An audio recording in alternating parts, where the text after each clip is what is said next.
వస్తాయి పదవులు రావడం పెద్ద విషయం కాదు. గాలి ఉంటే పదవి వస్తుంది. కానీ నాయకుడిగా అంటే రాజకీయ నాయకుడికి కంటే నాయకుడిగా బతకడం అవసరం. మంచి ఇష్యూ టేకప్ చేశారు, రైతులకు అండగా నిలబడండి. 5 లక్షలు 2,000 అధికారం మదంతో కళ్ళు పొరలగమ్మినప్పుడు ఉంటుంది. మొత్తం కౌలు రైతులన్నా 4,000 ఎకరాలు మునిగిపోయిన సంవత్సరం నేను చూశాను. మామూలుగా అయితే గవర్నమెంట్ దగ్గర డబ్బులు లేకపోయినా ఎమ్మెల్యే అనేవాడు ఆడు సొంత డబ్బుల నుంచి అన్న చేయించాలి. లేదు నీ దగ్గర డబ్బులు లేవు, జోలి పెట్టి అడుక్కోవాలి. నేను అదే చెప్పాను, మీ వల్ల కాకపోతే, మీ ప్రభుత్వం వల్ల కాకపోతే, కుటుంబ ప్రభుత్వం వల్ల కాకపోతే, మేము వైఎస్ఆర్ కార్యకర్తలు మేమందరం కూడా మేము జోలి పట్టుకొని ఊరు తిరిగి అడుక్కొని మేము చేయించుకుంటాం. పర్మిషన్ ఇవ్వండి అని అడిగాం. మేము దిగితే మీరు కేసులు పెడతారు, మాకు పర్మిషన్ ఇవ్వండి, మేము రైతులను కాపాడుకుంటామని చెప్పేసి అది కూడా చేయలేదు.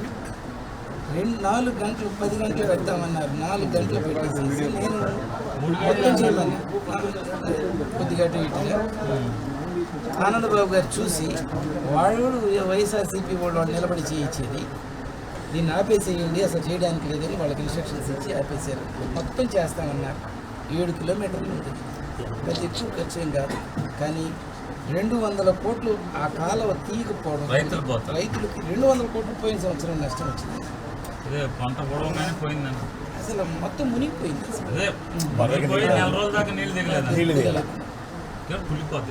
మొత్తం కౌలు రైతులే, 90% మంది కౌలు. మళ్ళీ మినిమేషన్ తప్పితే ఆ పొలంలో అది కూడా రాలేదు. అది చీట్ చేశారు, చేస్తామని చీట్ చేశారు. నేను ఇక్కడికి వచ్చాను, ఈ గారిని అడుగుదాను.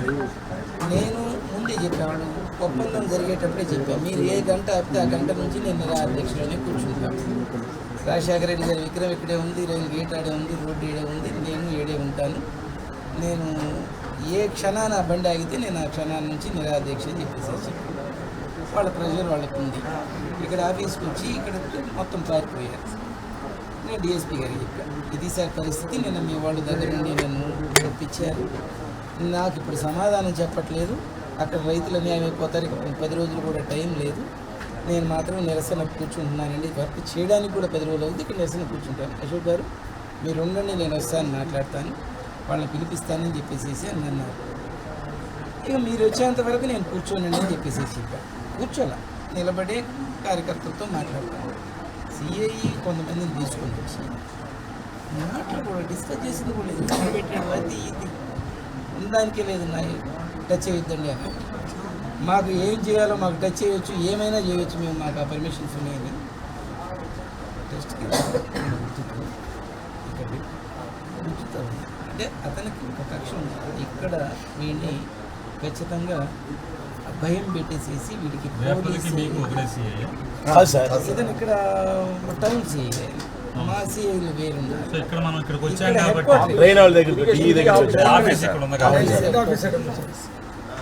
ఆఫీస్ హెడ్ క్వార్టర్ ఇక్కడ ఉంది సార్, అందుకని ఇక్కడ నేను రావాల్సి వచ్చింది.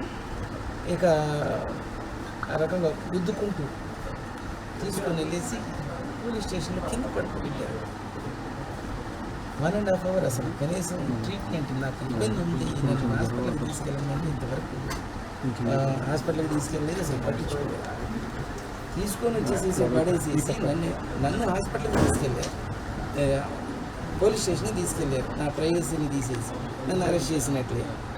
మరి ఇక్కడ తీసుకెళ్తే నాకెవరు ఇక్కడ వీళ్ళ మీద కేసులు పెడతారని ఆయన వచ్చి సంతకం చేసిన దాకా నన్ను జాయిన్ చేసిన దాకా నేను ట్రీట్మెంట్ తీసుకోనని చెప్పేసి నేను అది క్లియర్ చేసిన దాకా నేను నిరాధ్యక్షులనే ఉంటానని చెప్పేసి చెప్పాను. రైతులు ఆడ బాగుంటే నా ఆరోగ్యం క్షీణించిన అప్పటిదాకా వాళ్ళు బాగుపడిన దాకా మాత్రం నేను ఇట్లా ఉంటానన్నా, నాకు సహకరించండి.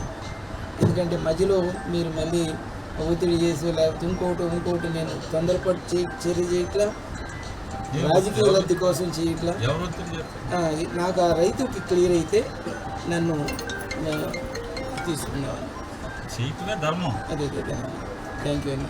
ఈ రకమైన పోరాటం అంటే ఒకళ్ళకేమో చేతితో మన గోరుతో గెలితే స్పర్శ వస్తుంది, ఒకటి అమ్మ అంటాడు, వాడికి మెల్లగా పిన్నిస్తానో గుండెతో గుచ్చితే తెలుస్తుంది, ఒకటి దబ్బడంతో పొడిస్తే తెలుస్తుంది.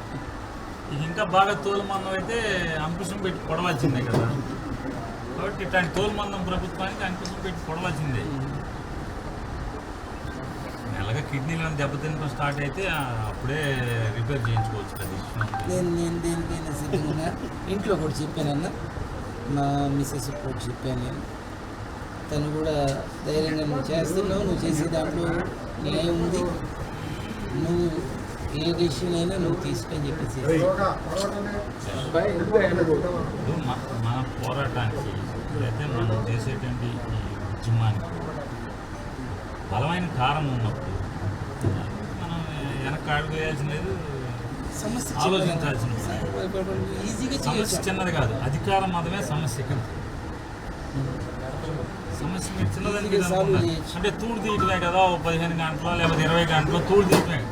సమస్య తూడు తీయటం కాదు, కరడు కట్టిన అధికార మతం, అది సమస్య. బయట నుండి మీరు కూడా సహకరించండి. ఆ రైతులు బాగుపడేటట్టు అంటే ఇది ఒక కాలమేనన్నా, అంతా అన్ని డెల్టాలో అన్ని అయితే గంగోలు ఉంది మెయిన్ దగ్గర మనకి గోవాడ దగ్గర మొత్తం 10,000 ఆటోమేటిక్ ఎకరాలు. ఇది ఇప్పుడు ఇది బాపట్ల దాకా వెళ్ళి బాపట్ల క్లియర్ అయితే తప్పితే సాధారణంగా సిస్టమ్ ఎట్లా ఉంటుందంటే కింద పరిగెడితే తప్పితే ఇది వెళ్ళి తొందరగా దిగదు. కింద తన్ని పెట్టుంటే ఇవన్నీ తన్ని పెట్టే ఉంటాయి. బాపట్ల దగ్గర కాలం పెద్ద కాలం అది మా సొంతంలో కచ్చేటి స్పీడ్గా వెళ్తే తప్పితే ఇవన్నీ దిగవు. మొన్న ఒక 10 రోజుల క్రితం ఒక 3 గేదెలు ఏనాది సమయం పండు చిన్న దూడ 4 అతుకు కాడులో దొరకడెక్కడో ఇరుకొని చనిపోయారు. అది కూడా దృష్టికి తీసుకెళ్ళాను నేను. అక్కడ కూడా క్లియర్ చేయాలని ఉన్న అందరం కూడా అది కూడా క్లియర్ చేయాలి. నేను అసలు ఒక్కొక్కటి ఇక దీని మీదే రైతు బయటపడిన దాకా నాకు ఇంక వేరే పని లేదు, ఇంక అదే పనిలో ఉందామని నేను అనుకున్నాను. అట్లనే ఉంటున్నాను, అట్లనే ఉంటాను. తప్పటి తాగే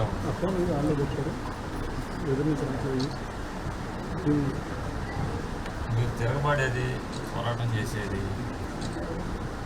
అధికారం మతం కండ కావడం మీద తెచ్చి వేరే ఇంకోటి మీద పోరాటం చేస్తున్నాను. టైం పడుతుంది, పెద్ద సూత్రం పొడవాలి. ఇట్లాంటి సూరం అవసరమే.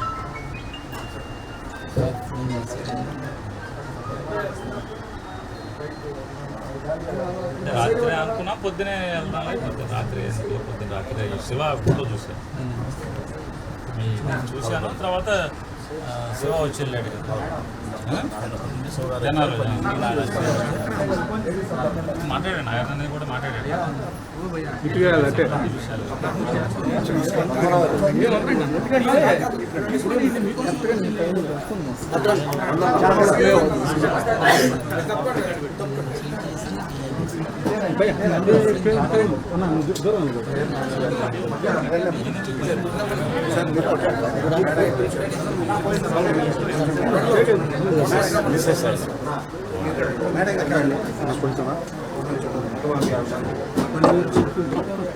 ఫోటో తీసుకోవడానికి మాకు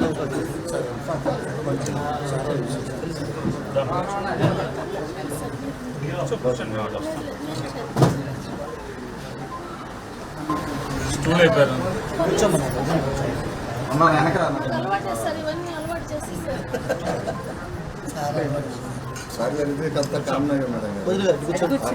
సరిపోతా